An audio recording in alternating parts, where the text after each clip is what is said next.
നമ്മുടെ ജീവിതത്തിലോ പ്രൊഫഷണൽ മേഖലയിലോ സാമ്പത്തിക മേഖലയിലോ നമുക്ക് പുരോഗതി കൈവരിക്കാൻ കഴിയാത്തതിന്റെ കാരണം എന്താണെന്ന് പലപ്പോഴും നമുക്ക് കണ്ടെത്താൻ കഴിയാറില്ല. നമ്മൾ ഒന്ന് ചിന്തിക്കുന്നു, മറ്റൊന്ന് സംഭവിക്കുന്നു. എന്താണ് നല്ലതെന്നും ഏതാണ് നല്ലതല്ലാത്തതെന്നും നമുക്കെല്ലാവർക്കും അത്യാവശ്യം മനസ്സിലാകുമെന്നത് ശരിയാണ്. പക്ഷേ അത് നമ്മുടെ ജീവിതത്തിൽ പ്രയോഗിക്കാൻ നമുക്ക് കഴിയുന്നില്ല. പുരോഗതിയുടെയും വിജയത്തിന്റെയും കൊടുമുടിയിലെത്താൻ നമുക്ക് എന്തുകൊണ്ടാണ് കഴിയാത്തത്? നമുക്ക് തെറ്റുപറ്റുന്നത് എവിടെയാണ്? മഹാത്മാബുദ്ധന്റെ ബ്രഹ്മാസന ധ്യാനത്തിലൂടെ നിങ്ങളുടെ എല്ലാ ചോദ്യങ്ങൾക്കുമുള്ള ഉത്തരം നിങ്ങൾക്ക് സ്വയം കണ്ടെത്താനാകും. ലോകമെമ്പാടുമുള്ള എല്ലാ വിജയിച്ച ആളുകളും ഈ ബ്രഹ്മാസന ധ്യാനം ചെയ്യുന്നു. ഒരുപക്ഷെ വ്യത്യസ്ത പേരുകളിലോ വ്യത്യസ്ത രൂപങ്ങളിലോ ആയിരിക്കാം. ഈ വീഡിയോയിൽ നിങ്ങളെ വിജയത്തിന്റെ ആത്യന്തിക പാതയിലേക്ക് കൊണ്ടുപോകുന്ന ബ്രഹ്മാസന മെഡിറ്റേഷനെ കുറിച്ചാണ് ഞാൻ പറയുന്നത്. അതിനാൽ ഈ വീഡിയോ അവസാനം വരെ കേൾക്കുക.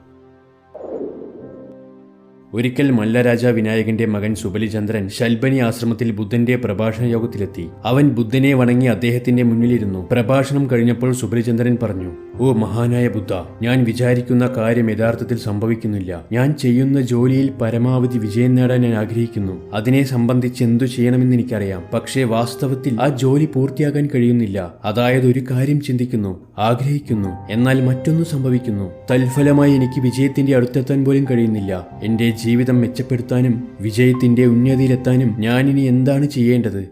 മഹാത്മാബുദ്ധൻ പറഞ്ഞു, "പ്രിയപ്പെട്ട സുബലിചന്ദ്ര, ഇത് നിന്റെ മാത്രമല്ല, മിക്ക ആളുകളുടെയും പ്രശ്നമാണ്. നമ്മൾ എന്തു ചെയ്യാൻ ആഗ്രഹിക്കുന്നു, എന്താകാൻ ആഗ്രഹിക്കുന്നു, അതെല്ലാം ഈ മനസ്സറിയുന്നു. പക്ഷേ തലച്ചോറിന് അറിയില്ല. അതിനാൽ നമുക്കത് നേടാൻ കഴിയില്ല. നീ എന്താകാൻ ആഗ്രഹിക്കുന്നുവെന്നും എന്തു ചെയ്യണമെന്നും നിന്റെ തലച്ചോറിനോട് പറയാൻ കഴിയുമെങ്കിൽ അത് യഥാർത്ഥത്തിൽ സംഭവിക്കും. ദിവസവും കുറച്ചു സമയം ബ്രഹ്മാസന ധ്യാനം ചെയ്യുന്നതിലൂടെ മാത്രമേ ഇത് സാധ്യമാകൂ." സുബലിചന്ദ്രൻ ജീവിതത്തിൽ ആദ്യമായാണ് അത്തരം വാക്കുകൾ കേൾക്കുന്നത്. അതിനാൽ ഈ വാക്കുകളുടെ അർത്ഥം അവന് മനസ്സിലായില്ല. അവൻ പറഞ്ഞു, "ശ്രീബുദ്ധ, താങ്കളുടെ ഈ വാക്കുകളിൽ ഒന്നും തന്നെ എനിക്ക് മനസ്സിലായില്ല. മനസ്സിനെങ്ങനെ തലച്ചോറിനെ അറിയിക്കാൻ കഴിയും? തലച്ചോറിന് മാത്രമേ അറിയുമെങ്കിൽ പ്രവൃത്തിയിലൂടെ എനിക്ക് എങ്ങനെ വിജയം നേടാനാകും? ഭാവി എന്നൊന്നില്ല, അതൊരു ഭാവന മാത്രമാണ്. ഭൂതകാലവും നിലവിലില്ല. നിലനിൽക്കുന്നതെല്ലാം വർത്തമാനകാലമാണ്. അതിനാൽ വർത്തമാനകാല പ്രവർത്തനങ്ങൾ പൂർണ്ണവും കുറ്റമറ്റതുമല്ലെങ്കിൽ ഭാവിയിൽ വിജയം ഒരിക്കലും സാധ്യമല്ല. പുരോഗതിയും വിജയവും പ്രതീക്ഷിച്ച് നീ പ്രവർത്തിച്ചാൽ നിനക്കൊരിക്കലും വിജയം കൈവരിക്കാനാവില്ല. വർത്തമാനകാലത്തിലെ ഓരോ പ്രവൃത്തിയിലും മാത്രം ശ്രദ്ധ കേന്ദ്രീകരിക്കുക. അനാവശ്യമായി വിജയത്തിനായി കാത്തിരിക്കരുത്. കാരണം വിജയം തീർച്ചയായും വരുമെന്ന് ഉറപ്പാണ്. നമ്മുടെ മനസ്സും തലച്ചോറും വ്യത്യസ്തമാണ്. മനസ്സെപ്പോഴും സത്യവും അസത്യവും ഉൾപ്പെടുന്ന വികാരങ്ങളോടുകൂടിയാണ് ചിന്തിക്കുന്നത്. പക്ഷേ നമ്മുടെ തലച്ചോറിന് വികാരങ്ങളോ സഹതാപമോ ഇല്ല. അതിനാൽ അത് യുദ്ധക്കളത്തിലെ ഒരു സേനാപതിയെപ്പോലെ അതിന്റെ കർമ്മകൾ നിർവഹിക്കുന്നു. വികാരത്താൽ കലരാതെ മനസ്സിന്റെ എല്ലാ ചിന്തകളും തലച്ചോറിലേക്ക് എത്തിക്കാൻ നിനക്ക് കഴിയുമെങ്കിൽ മസ്തിഷ്കം ഒരു വിശ്വസ്തനായ സേനാപതിയെപ്പോലെ അവയെ അനുസരിക്കും. ഈ സന്ദേശം അയക്കുന്ന രീതിയാണ് ബ്രഹ്മാസനം. സുബലിചന്ദ്രൻ ഇമവെട്ടാതെ ബുദ്ധന്റെ മുഖത്തു നോക്കി എല്ലാം കേട്ടുകൊണ്ടിരുന്നു. അവൻ ചോദിച്ചു, "ഗുരുദേവ, ഞാൻ എങ്ങനെയാണ് ബ്രഹ്മാസന ധ്യാനം ചെയ്യേണ്ടത്?" ബുദ്ധൻ പറഞ്ഞു, "ദിവസാവസാനം രാത്രി ഉറങ്ങാൻ പോകുന്നതിന് മുമ്പ് മനസ്സിനെയും തലച്ചോറിനെയും ശരീരത്തെയും ഒന്നാക്കി മാറ്റാൻ വളരെ ശാന്തമായി പദ്മാസനത്തിലിരിക്കുക. മനസ്സിൽ ഒരു അസ്വസ്ഥതയും ഉണ്ടാകാതിരിക്കട്ടെ. വളരെ ശാന്തവും സ്ഥിരവുമായ ധ്യാനത്തിൽ ആ ദിവസം രാവിലെ ഉണർന്നത് മുതൽ അവസാനം വരെ സംഭവിച്ചതെല്ലാം സമഗ്രമായി കാണാൻ ശ്രമിക്കുക. നീ എന്താണ് ചിന്തിച്ചത്, എന്താണ് ചെയ്തത്, നിന്റെ ചിന്തകൾ, പ്രവൃത്തികൾ, തീരുമാനങ്ങൾ എന്നിവയിൽ എന്താണ് ശരി, എന്താണ് തെറ്റ് എന്ന് ലളിതമായി നിനക്ക് മനസ്സിലാക്കാൻ സാധിക്കും. തെറ്റായ പ്രവൃത്തികളും തെറ്റായ ചിന്തകളും സമഗ്രമായി വിശകലനം ചെയ്യുക. എവിടെയാണ് തെറ്റ് സംഭവിച്ചതെന്ന് നിനക്ക് തീർച്ചയായും കണ്ടെത്താനാകും. പിറ്റേ ദിവസത്തേക്കുള്ള പ്രവൃത്തി പൂർണ്ണമായി ക്രമപ്പെടുത്തുക. നന്നായി ആസൂത്രണം ചെയ്യുക. അത് തലച്ചോറിലേക്ക് അയക്കണം. അങ്ങനെ ആ തെറ്റുകൾ ആവർത്തിക്കാതിരിക്കാൻ ശ്രമിക്കുക. ഒരു വികാരവും ഇവിടെ ഉണ്ടാകരുതെന്ന് ഓർമ്മിക്കുക. നിന്റെ മനസ്സിലൊരു വികാരവും ഇല്ലാതെ നിശ്ചിതമായ പദ്ധതികൾ വീണ്ടും വീണ്ടും പറയുക. മസ്തിഷ്കം ഈ ആസൂത്രണം സ്വീകരിക്കുകയാണെങ്കിൽ അതൊരു ചിത്രം പോലെ നിനക്ക് വളരെ വ്യക്തമായി കാണാൻ കഴിയും. പിന്നെ പതുക്കെ കണ്ണുകൾ തുറന്ന് ശരീരത്തിന് വിശ്രമം നൽകുക. ഇനി ചിന്തിക്കുകയോ ആസൂത്രണം ചെയ്യുകയോ വേണ്ട. ഉറങ്ങാൻ പോകുക. ഗാഢനിദ്രയിലേക്ക് പോകുക. മഹാനായ ബുദ്ധ, ബ്രഹ്മാസന ധ്യാനത്തിന്റെ പാത എനിക്ക് കാണിച്ചു തന്നതിന് ഞാൻ താങ്കളെ വന്ദിക്കുന്നു. ഇന്നു മുതൽ ഞാൻ ഈ പാത പിന്തുടരും. ബുദ്ധൻ പറഞ്ഞു, 10 ദിവസത്തിനു ശേഷം വീണ്ടും വരൂ.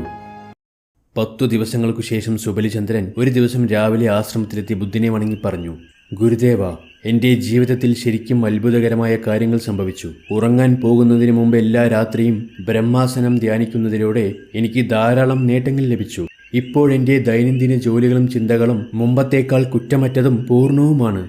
പക്ഷേ ശ്രീബുദ്ധ, ബ്രഹ്മാസന ധ്യാനം ആരംഭിക്കുമ്പോൾ എനിക്കൊരു പ്രശ്നമുണ്ട്." മഹാത്മാബുദ്ധൻ ചോദിച്ചു, "എന്താണ് ആ പ്രശ്നം?" എന്നോട് പറയൂ. സുബലിചന്ദ്രൻ പറഞ്ഞു. രാവിലെ മുതൽ ഒരു ദിവസം മുഴുവൻ നടക്കുന്ന പ്രവൃത്തികൾ കാണാൻ ശ്രമിക്കുമ്പോൾ മറ്റു ദിവസങ്ങളിലെ ചിന്തകളുടെയും പ്രവൃത്തികളുടെയും ചിത്രങ്ങൾ എൻ്റെ മനസ്സിൽ വന്നു ചേരുന്നു.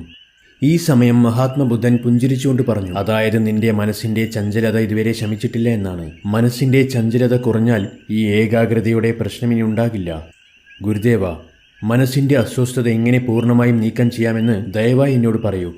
ധ്യാനത്തിലൂടെ മാത്രമേ മനസ്സിന്റെ ഈ അസ്വസ്ഥത നീക്കം ചെയ്യാൻ കഴിയുകയുള്ളൂ. അതിനാൽ സ്വയം ഈ ധ്യാനത്തിന്റെ പാത പിന്തുടരുക. പ്രിയ സുഹൃത്തുക്കളെ, ആധുനിക ശാസ്ത്രം പറയുന്നത് നമ്മുടെ മനസ്സ് 2 തരത്തിലാണെന്നാണ്. ഒന്ന് ബോധമനസ്സും മറ്റൊന്ന് ഉപബോധ മനസ്സും. ഇത് നമ്മൾ ഒരുപാട് കേട്ടിട്ടുള്ളതും അറിവുള്ളതുമാണ്. എന്നാൽ അതിന്റെ ശക്തി നമ്മൾ മറന്നുപോകുന്നു. എനിക്കത് ചെയ്യാൻ സാധിക്കില്ല, നമുക്കൊന്നും അവരെ പോലെ പൈസ ഉണ്ടാക്കാൻ കഴിയില്ല, എനിക്കെന്നും അസുഖമാണ്, എന്റെയൊക്കെ വിധി ഇങ്ങനെയാണ്. ഈ ചിന്തകൾ നമ്മുടെ ഉപബോധ മനസ്സ്, അതായത് സബ് കോൺഷ്യസ് മൈൻഡ്, വളരെ എളുപ്പത്തിൽ സ്വീകരിക്കുന്നു. അത് വിശ്വസിക്കുന്നു. അതിനറിയില്ല ഇത് നല്ലതാണോ കെട്ടതാണോ എന്ന്. ഇത് നമ്മുടെ കുറ്റമല്ല, നമ്മുടെ പഴയകാല എക്സ്പീരിയൻസ് ആയിരിക്കാം, നമ്മൾ വളർന്നു വന്ന ജീവിത രീതിയായിരിക്കാം ഇങ്ങനെയെല്ലാം നമ്മെ ചിന്തിപ്പിക്കുന്നത്. എന്നാൽ ഇതെല്ലാം നമ്മുടെ ഉപബോധ മനസ്സിൽ പ്രോഗ്രാം ചെയ്യപ്പെടുകയാണ് ചെയ്യുന്നത്. ഈ കാര്യങ്ങളെല്ലാം അത് വിശ്വസിച്ചുകൊണ്ട് ജീവിതത്തിൽ ഒന്നും നേടാൻ കഴിയാതെ നമ്മുടെ വിധി അതുപോലെ തന്നെയാകുന്നു. ഇതെല്ലാം മാറ്റിമറിക്കാൻ നമുക്ക് സാധിക്കും. ഒന്നും സാധിക്കില്ല എന്ന് നിങ്ങൾ എങ്ങനെയാണോ ഉറപ്പിച്ച് വിശ്വസിക്കുന്നത്, അതുപോലെ ഞാൻ എല്ലാം നേടിയെടുക്കും, എനിക്കത് സാധിക്കും എന്ന് നിങ്ങളുടെ ഉപബോധ മനസ്സിനെ വിശ്വസിപ്പിക്കുക. സ്വപ്നങ്ങൾ യാഥാർത്ഥ്യമാകാൻ വേണ്ടി ആവേശത്തോടെ പ്രവർത്തിക്കുക. വെറും ചിന്തകൾ കൊണ്ട് മാത്രം നമുക്കെല്ലാം നേടാൻ കഴിയില്ല. ഓരോ നിമിഷവും അതിനുവേണ്ടി പ്രവർത്തിക്കണം. 10 ദിവസത്തിന് ശേഷം എനിക്കിത് നേടാൻ കഴിയും, 10 മാസത്തിന് ശേഷം ഞാൻ ഇത്ര കോടികൾ അല്ലെങ്കിൽ ഇത്ര ലക്ഷങ്ങൾ ഉണ്ടാക്കും. ഈ ചിന്തകളെല്ലാം ഒഴിവാക്കുക. ഈ നിമിഷം നിങ്ങൾക്ക് എന്തു ചെയ്യാൻ സാധിക്കും, അല്ലെങ്കിൽ ഇന്ന് നിങ്ങൾക്ക് എന്തു ചെയ്യാൻ കഴിയും, അത് ചെയ്യുക. തെറ്റുകൾ തിരുത്തി ഓരോ നിമിഷവും പടിപടിയായി അതിനുവേണ്ടി പ്രവർത്തിക്കുക. നിങ്ങൾ പോലും അറിയാതെ നിങ്ങൾ ആഗ്രഹിച്ച ആ ഒരു ദിവസം നിങ്ങളിൽ വന്നു ചേരും. ഇതിനിടയിൽ നമുക്കെതിരായി പലതും വന്നെന്ന് വരാം, പല നെഗറ്റീവ് ചിന്തകളും വരാം. അപ്പോൾ തന്നെ പറയുക, എന്തു വന്നാലും ഞാൻ പിന്നോട്ടാകില്ല, തുടങ്ങി വച്ചത് പിന്മാറാനല്ല. അപ്പോൾ എല്ലാം നേടാൻ കഴിയുമെന്ന സത്യം കഷ്ടപ്പെട്ട് ചിന്തിക്കേണ്ട ആവശ്യം നിങ്ങൾക്ക് വരില്ല. നിങ്ങൾ അറിയാതെ തന്നെ ആ ചിന്തകൾ നിങ്ങളിലേക്ക് വരും. തീർച്ചയായും നിങ്ങൾ വേറൊരു ലോകത്തേക്ക് എത്തുക തന്നെ ചെയ്യും. ഉറക്കത്തിന് തൊട്ടു മുമ്പ് രാത്രിയിലാണ് നമ്മുടെ ഉപബോധ മനസ്സ് ഏറ്റവും കൂടുതൽ സജീവമാകുന്നത്. സുഹൃത്തുക്കളെ, ബ്രഹ്മാസന ധ്യാനത്തിലൂടെ ആ ഉപബോധ മനസ്സിനെ കീഴടക്കൂ. ബ്രഹ്മാസന ധ്യാനം വളരെ ശക്തമാണ്. കുറച്ചു ദിവസത്തേക്ക് ഇത് ചെയ്താൽ നിങ്ങളുടെ പ്രവർത്തനങ്ങളിലും ചിന്തകളിലും ഒരു മാറ്റം നിങ്ങൾക്ക് കാണാൻ കഴിയും. ജീവിത ലക്ഷ്യം നേടുന്നതിനും വിജയം നേടുന്നതിനും ദൈനംദിന പ്രവർത്തനങ്ങളും ചിന്തകളും ശരിയായിരിക്കണം. ബ്രഹ്മാസന ധ്യാനത്തിലൂടെ ഈ തെറ്റുകൾ തിരുത്തി നിങ്ങളൊരു യഥാർത്ഥ കർമ്മയോഗിയായി തീരും. വിജയം നിങ്ങളെ കാത്തിരിക്കുന്നത് നിങ്ങൾ കാണും. നിങ്ങളുടെ ചിന്തകളെ മാറ്റൂ, അത് നിങ്ങളുടെ വിധിയെ തന്നെ മാറ്റും. പലരും ഇതുപോലുള്ള വീഡിയോസ് കാണുമ്പോൾ ഇനി മുതൽ എന്തായാലും ഞാനിത് ചെയ്യും, ഇത് ജീവിതത്തിൽ ശീലമാക്കുമെന്നൊക്കെ ചിന്തിക്കും. എന്നാൽ ചിന്ത മാത്രമായിരിക്കും, പ്രവർത്തനമുണ്ടാകില്ല. അതുകൊണ്ട് തന്നെ വിജയം, അവരുടെ ആഗ്രഹം എല്ലാം അവരിൽ നിന്നും ഒരുപാട് അകലെയായിരിക്കും. ഈ മെഡിറ്റേഷൻ തുടക്കത്തിൽ ചെയ്യാൻ ബുദ്ധിമുട്ടാണ് എന്ന് തോന്നുന്നവർ എൻ്റെ കോഴ്സിൽ ജോയിൻ ചെയ്യുക. നിങ്ങളുടെ ചിന്തകളെ മാറ്റിക്കൊണ്ട് ജീവിതത്തിൽ തന്നെ ഒരു മാറ്റം കൊണ്ടുവരാൻ സാധിക്കുമെന്ന് ഞാൻ തീർച്ചയായും വാക്കുതരുന്നു. ഈ വീഡിയോയുടെ ഡിസ്ക്രിപ്ഷൻ ചെക്ക് ചെയ്യുക. അതിൽ കൊടുത്തിരിക്കുന്ന വാട്സാപ്പ് നമ്പറിൽ ഹായ് ഐ ആം ഇൻട്രസ്റ്റഡ് എന്ന് മെസ്സേജ് അയയ്ക്കുക. എല്ലാവർക്കും ആശംസകൾ നേരുന്നു.